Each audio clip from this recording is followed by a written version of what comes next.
सुरतेचा धक्का, व्यापारावरचा वार. तलवार नाही, आज अर्थकारणावर घाव पडणार होता. सुरत, मुघल साम्राज्याची सर्वात श्रीमंत व्यापार नगरी. इथे तलवारीपेक्षा सोनं बोलत होतं आणि मुघल सत्ता याच सोन्यावर उभी होती. छत्रपती शिवाजी महाराजांनी हे ओळखलं. समोरासमोर युद्ध नाही, किल्ल्यांवर हल्ला नाही, थेट शत्रूच्या तिजोरीवरच वार करायचा ठरला.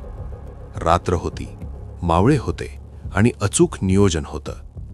सुरतेच्या बाजारात मुघलांचा आत्मविश्वास झोपलेला होता. क्षणात गोदामं उघडली गेली, तिजोरी हलली. ही लूट नव्हती, हा संदेश होता.